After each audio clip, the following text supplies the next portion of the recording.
आज हम पढ़ने वाले हैं important regulations in Indian securities market. तो यहाँ पर हम ये देखेंगे कि जो हमारी इंडियन सिक्योरिटीज़ मार्केट है वहाँ पर कौन कौन से मेजर रेगुलेशंस हैं और उससे रिलेटेड जो एक्ट्स हैं उनके बारे में। तो चलिए स्टार्ट करते हैं। The Indian securities market are governed by several acts, regulations and by laws. Some of the relevant ones are described below. Securities Contracts Regulations Act 1956, Securities and Exchange Board of India Act 1992, Securities and Exchange Board of India Prohibition of Insider Trading Regulations 2015, SEBI Prohibition of Fraudulent and Unfair Trade Practices Relating to Securities Market Regulation 2003, and last है हमारा Securities and Exchange Board of India Research Analysis Regulations 2014।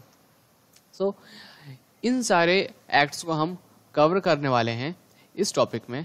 तो चलिए सबसे पहले हम पढ़ते हैं securities contracts regulations act 1956। The Securities Contracts Regulation Act 1956 provides for direct and indirect control of virtually all aspects of securities market to SEBI, instruments, intermediaries, issuers and investors. It prevents undesirable transactions in securities by regulate। तो यहाँ पे ये बताया गया है कि ये जो हमारा एक्ट है सिक्योरिटीज कॉन्ट्रैक्ट्स रेगुलेशन एक्ट 1956, ये क्या करता है, ये डायरेक्ट और इनडायरेक्ट कंट्रोल देता है सेबी को कि वो सभी एस्पेक्ट्स को, यानी सिक्योरिटीज मार्केट के जितने भी एस्पेक्ट्स हैं उन पे वो कंट्रोल कर पाए। अब वो कौन कौन से एस्पेक्ट्स हैं, जैसे इंस्ट्रूमेंट्स हो गया, यानी कौन कौन से इंस्ट्रूमेंट एक्सचेंज हो रहे हैं, यानी हम कह सकते हैं सिक्योरिटीज़, और इंटरमीडिएट्स कौन कौन सी हैं सिक्योरिटीज़ मार्केट पे, उन पे कंट्रोल कर पाए, और उनसे रिलेटेड जो रूल्स एंड रेगुलेशंस हैं उसे बनाना, और इसके अलावा इश्यूअर और इन्वेस्टर्स। ये वो एस्पेक्ट्स हैं जिन पे सेबी कंट्रोल करती है इस एक्ट के थ्रू। फिर यहाँ पे आगे बताया गया है कि it prevents undesirable transaction in securities, यानी कि जो अनडिजायरेबल ट्रांजेक्शन है सिक्योरिटीज में उसको भी रेगुलेट करने के लिए ये एक्ट बनाया गया। इसी एक्ट में कुछ और भी चीजें दे रखी हैं। The act covers a variety of issues of which some are listed below. अब ये जो एक्ट है ये कुछ इश्यूज को कवर करता है, उनमें से कुछ यहाँ पे नीचे दे रखे हैं। तो फर्स्ट पॉइंट है हमारा granting recognition to stock exchanges, यानी कि स्टॉक एक्सचेंज को ये मान्यता देता है। ये जो एक्ट है हमारा सिक्योरिटीज कॉन्ट्रैक्ट्स एक्ट 1956, ठीक है। सेकंड है हमारा corporatisation and demutualisation of stock exchange. तो यहाँ पर सबसे पहला क्वेश्चन ये है कि ये कॉर्पोरेटाइजेशन और डीम्यूचुअलाइजेशन क्या होता है। कॉर्पोरेटाइजेशन का मतलब होता है कि गवर्नमेंट की किसी एसेट को या फिर किसी डिपार्टमेंट को एक कॉरपोरेशन में चेंज करना, कन्वर्ट करना, तो उसे हम बोलते हैं कॉर्पोरेटाइजेशन। और सेकंड है हमारा डीम्यूचुअलाइजेशन। तो इसका मतलब है किसी चीज को कंपनी में कन्वर्ट करके उससे प्रॉफिट जनरेट करना, ठीक है।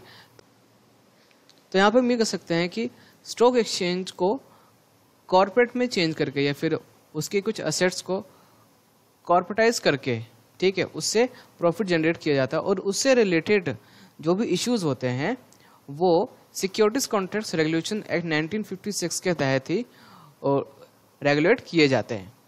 अब आता है हमारा third point, the power of the central government to call for periodical returns from stock exchanges. अब जो हमारी जो सेंट्रल गवर्नमेंट है उसके पास ये पावर है कि हाँ कि वो पीरियोडिकल जो रिटर्न्स हैं स्टॉक एक्सचेंजेस से, उसके लिए वो उनको कॉल कर सकती है, या फिर यहाँ पे जो कॉल है ये वॉली कॉल नहीं है। यहाँ पर यह है कि जो सेंट्रल गवर्नमेंट है वो जो रिटर्न हुआ है स्टॉक एक्सचेंज से उनसे वो मंगवा सकती है। अब उससे रिलेटेड जो इश्यूज हैं वो भी इस एक्ट के तहत ही रेगुलेट किए जाते हैं। और फोर्थ पॉइंट है हमारा the power of SEBI to make और amend bye laws of recognised stock exchanges. अब जो हमारी सेबी है उसके पास ये पावर है कि वो लॉ बना भी सकती है और उसको अमेंड भी कर सकती है, यानी कि उसमें थोड़ा बहुत वो चेंज भी कर सकती है जो कि स्टॉक एक्सचेंज से रिलेटेड है, और उससे रिलेटेड अगर कोई इशू अगर आता है तो वो भी हमारे इसी एक्ट के तहत ही रिजॉल्व होगा। नेक्स्ट पॉइंट है हमारा the power of the central government to supersede the governing body of a recognised stock exchange. तो यहाँ पर यह बताया गया है कि जो हमारी सेंट्रल गवर्नमेंट है उसके पास ये पावर है कि वो स्टॉक एक्सचेंज को वो हटा भी सकती है, या फिर उनसे रिलेटेड जो भी ऑर्गेनाइजेशन है जो बनाई गई हैं तो वो भी सेंट्रल गवर्नमेंट के पास पावर है कि वो उसको हटा सकती है, और सेम पावर सेबी के पास भी है। तो अब ये जो पावर है जो सेंट्रल गवर्नमेंट और सेबी को दी गई है वो इस एक्ट के तहत दी गई है, और इससे रिलेटेड जो भी इश्यूज आएगा वो इसी एक्ट के तहत ही रिजॉल्व होगा। नेक्स्ट पॉइंट है हमारा the power of suspend business of recognised stock exchanges, यानी कि जो भी बिजनेस सस्पेंड होना है, यानी कि अगर किसी भी बिजनेस को सस्पेंड करना है जो कि स्टॉक एक्सचेंज से रिलेट करता है या फिर स्टॉक एक्सचेंज का है, तो उससे रिलेटेड अगर कोई इश्यू आएगा तो वो भी इसी एक्ट के तहत ही वो रिजॉल्व किया जाएगा। और लास्ट पॉइंट है हमारा the power to prohibit undesirable speculation, यानी कि अगर कोई अनडिजायरेबल स्पेकुलेशन होता है या फिर कोई ट्रांजेक्शन होती है तो उससे रिलेटेड जो भी इश्यू आएगा वो भी इसी एक्ट के तहत ही रिजॉल्व किया जाएगा, या फिर हम कह सकते हैं। नेक्स्ट एक्ट है हमारा securities and exchange board of India act 1982। The SEBI act of 1982 was enacted to provide for the establishment of a board to protect the interests of investors in securities and to promote the development of and to regulate the securities market and for matters connected therewith or incidental। तो यहाँ पे ये बताया गया है कि जो act है हमारा सेबी एक्ट 1992 ये इसलिए बनाया गया था ताकि जो इन्वेस्टर्स हैं उनके जो राइट्स हैं उनको प्रोटेक्ट किया जा सके, और जो सिक्योरिटीज मार्केट है उसका डेवलपमेंट हो सके और उसको रेगुलेट किया जाए।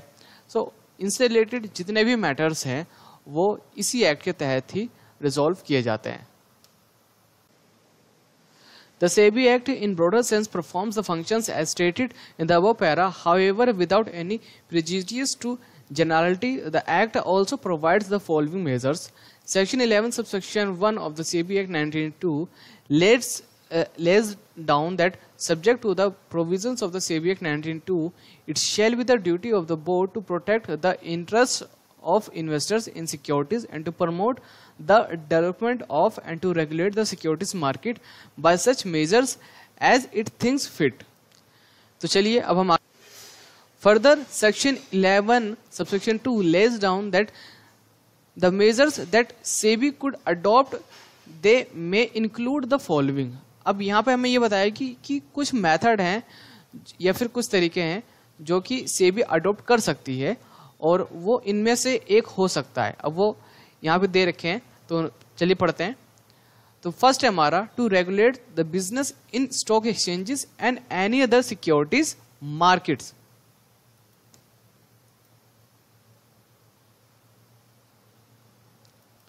सेकंड है to register and regulate the working of stock brokers, sub brokers, share transfer agents, bankers to an issue, trustee of trust deeds, registrars to an issue, merchant bankers, underwriters, portfolio managers, investment advisors and other associated with the securities market। यानी ये जितने भी लोग हैं, ठीक है, उनका registration से लेके उनको रेगुलेट करने का काम जो है वो सेबी का है। चलिए पढ़ते हैं point number 3। SEBI's powers also extend to registering and regulating the working of depositories and depository participant, custodians of securities, foreign institutional investors, credit rating agencies and others. So यहाँ पे ये बताया गया है कि जो सेबी की जो पावर है वो और ज़्यादा बढ़ जाती है। कैसे? अब यहाँ पर क्या है कि जो सेबी है वो depositories, participant, custodians of securities, इनके ऊपर भी वो रेगुलेट कर सकती है। यानी कि इनका जो रजिस्ट्रेशन है और इनके ऊपर जो रेगुलेशन है वो सेबी का है। इसके अलावा हमारा FIIS है, यानी कि फॉरेन इंस्टीट्यूशनल इन्वेस्टर्स हैं, इनका भी जो रजिस्ट्रेशन है और जो रजिस्ट्रेशन है वो सेबी देखता है। लास्ट में हमें ये बताया गया है to register and regulate the working of venture capital funds and collective investment schemes including mutual funds, यानी कि वेंचर कैपिटल फंड्स का जो रजिस्ट्रेशन है और जो रेगुलेशन है वो सेबी करता है। और इसके आगे यहाँ पे कुछ और भी बातें बताई गई हैं जो कि आपने ऑलरेडी पढ़ रखी हैं, जैसे कि इनसाइडर ट्रेडिंग इलीगल है और उसके ऊपर जो कंट्रोल है वो सेबी करता है, और इन्वेस्टर को एजुकेट करना, ठीक है, और उनके जो राइट्स हैं उनको प्रोटेक्ट करना। और अगर कोई सर्विस प्रोवाइड कराई जा रही है किसी इन्वेस्टर को, या फिर कोई इंटरमीडिएट कोई सर्विस दे रहा है, तो उनके ऊपर कौन कौन से चार्जेस होंगे, यानी कि जो उसकी फीस वगैरह होगी वो क्या होगी, ठीक है। और इनसे रिलेटेड जो भी अगर कोई केस सेबी के सामने आता है, ठीक है, तो उनके ऊपर रिसर्च करानी चाहिए फिर नहीं, तो वो भी सेबी के हाथ में है। तो ये सारी चीज़ें यहाँ पे बताई गई हैं। और यहाँ पे लास्ट में ये बताया गया है कि जो सेबी है उसके पास ये राइट है कि वो इन्फोर्स कर सकती है एजेंसीज को कि जो इन्फॉर्मेशन है, यानी कि जो ज़रूरी जो इन्फॉर्मेशन है सेबी के लिए, वो इसको डिस्क्लोज करे। और सेबी एक्ट 1992 एम्पावर करता है सेबी को to impose penalties and initiate adjudication proceedings against intermediates and market participants on various grounds, यानी कि जो सेबी है वो पेनल्टी भी लगा सकती है या फिर जो केस है वो भी स्टार्ट कर सकती है किन लोगों के ऊपर, इंटरमीडिएट्स के ऊपर, या फिर जो लोग सिक्योरिटीज मार्केट से इन्वॉल्व करते हैं। तो यहाँ पे हमारी जो एक्ट है वो खत्म हो चुका है। अब हम स्टार्ट करेंगे हमारा securities exchange board of India prohibition regulation 2015। इस वीडियो के लिए बस इतना ही, मिलते हैं नेक्स्ट वीडियो में।